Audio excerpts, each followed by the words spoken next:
السلام علیکم، کیسے ہیں آپ؟ امید کرتا ہوں خیریت سے ہوں۔ دوستو، آج اس ویڈیو میں میں آپ کو بتاؤں گا شب قدر یا لیلۃ القدر کے بارے میں۔ شب قدر کیا ہے، اس کی فضیلت کیا ہے، اللہ تعالیٰ نے شب قدر یا لیلۃ القدر کے متعلق قرآن میں کیا فرمایا، نبی کریم صلی اللہ علیہ وسلم کی شب قدر کے تعلق سے کیا حدیث ہے، اور شب قدر رمضان کی کس رات میں ہوتی ہے، اس رات میں پڑھی جانے والی نمازیں کون سی، اور ان نمازوں کو پڑھنے کا طریقہ کیا ہے، ان نمازوں کی فضیلت کیا ہے، یہ سب جاننے کے لیے ویڈیو مکمل دیکھیں۔ اللہ تعالیٰ نے شب قدر کے تعلق سے ایک پوری سورہ نازل کی ہے، سورۃ القدر، جس میں اللہ تعالیٰ فرماتے ہیں بے شک ہم نے اسے شب قدر میں اتارا، اور تم نے کیا جانا کہ شب قدر کیا ہے، شب قدر 1000 مہینوں سے بہتر۔ اس رات میں فرشتے اور جبرائیل اترتے ہیں اپنے رب کے حکم سے ہر کام کے لیے، وہ سلامتی ہے صبح چمکنے تک۔ یہ تھی قرآن کی آیتیں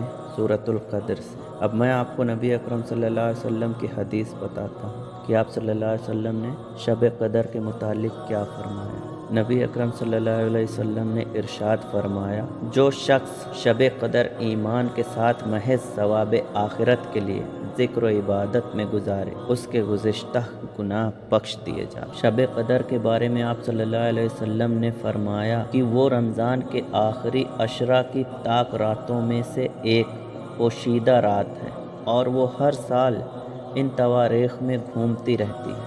جو لوگ شب قدر کو 27 شب کے ساتھ مخصوص سمجھتے ہیں، ان کا خیال صحیح۔ شب قدر میں پڑھی جانے والی نفل نمازیں اور ان کا طریقہ۔ 2 رکعت نماز نفل پڑھے، ہر رکعت میں الحمدو کے بعد 1 بار انا انزلناہ، 3 بار قل اللہ پڑھے۔ فضیلت یہ ہے کہ شب قدر کا ثواب حاصل ہوگا، ایک شہر جنت میں دیا جائے گا جو مشرق سے مغرب تک لمبا ہو۔ سبحان اللہ۔ پھر 2 رکعت نماز کی نیت کرے۔ طریقہ یہ ہے کہ ہر رکعت میں الحمدو کے بعد 7 بار انا انزلناہ پڑھے، 7 بار قل اللہ پڑھے، سلام کے بعد استغفار اور درود شریف پڑھے۔ اس نماز کی فضیلت یہ ہے کہ اللہ تعالیٰ اس نماز کے پڑھنے والے کو اور اس کے ماں باپ کو بخشے گا۔ پھر 4 رکعت نماز کی نیت کرے ایک سلام میں۔ ترکیب یہ ہے کہ ہر رکعت میں الحمدو کے بعد 3 بار انا انزلناہ پڑھے، 7 بار قل اللہ پڑھے۔ اس نماز کی فضیلت یہ ہے کہ اللہ تعالیٰ موت کی مشکلات کو آسان کر دے گا، قبر کا عذاب دور کر دے گا۔ سبحان اللہ۔ پھر 4 رکعت نماز کی نیت کرے ایک سلام سے۔ طریقہ یہ ہے کہ ہر رکعت میں الحمدو کے بعد 1 بار الحاکم التکاثر حتی پڑھے، 3 بار قل اللہ پڑھے۔ فضیلت یہ ہے کہ جنت میں 4 ستون ملیں گے، جن کے ہر ستون پر 1000 محل ہوں گے۔ سبحان اللہ۔ پھر 4 رکعت نماز کی نیت کرے ایک سلام۔ ترکیب یہ ہے کہ ہر رکعت میں الحمدو کے بعد 1 بار انا انزلناہ پڑھے، 27 بار قل اللہ پڑھے۔ اس نماز کی فضیلت یہ ہے کہ تمام گناہ معاف ہو جائیں گے اور جنت میں گھر عطا ہوگا۔ سبحان اللہ۔ پھر 4 رکعت نماز کی نیت کرے۔ ترکیب یہ ہے کہ ہر رکعت میں الحمدو کے بعد 3 بار انا انزلناہ پڑھے، 5 بار قل اللہ پڑھے، سلام کے بعد سجدے میں جا کر 1 بار سبحان اللہ والحمد للہ ولا الہ الا اللہ واللہ اکبر پڑھے۔ فضیلت یہ ہے کہ جو دعا مانگو گے قبول ہوگی، صغیرہ گناہ بخش دیے جائیں گے، یعنی ہمارے جو بھی چھوٹے چھوٹے گناہ ہوں گے اللہ تعالیٰ انہیں معاف کر دے گا، اور بے انتہا نعمت عطا ہوگی۔ سبحان اللہ۔ 2 رکعت نماز کی نیت کریں۔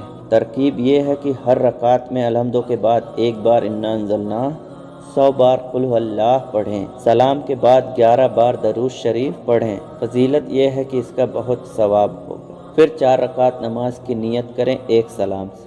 ترکیب یہ ہے کہ ہر رکعت میں الحمدو کے بعد 3 بار انا انزلناہ، 5 بار قل اللہ پڑھیں، سلام کے بعد سجدے میں 41 بار سبحان اللہ پڑھیں۔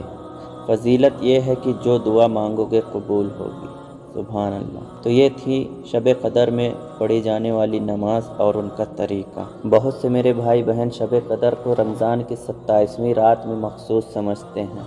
وہ سمجھتے ہیں کہ رمضان میں 27ویں رات کو ہی شب قدر ہوتی ہے۔ ان کا یہ ماننا غلط ہے۔ شب قدر کے بارے میں آپ صلی اللہ علیہ وسلم نے فرمایا، کہ وہ رمضان کے آخری عشرہ یعنی 10 راتوں کی طاق راتوں میں سے ایک پوشیدہ رات ہے، اور وہ ہر سال ان تاریخ میں گھومتی رہتی ہے۔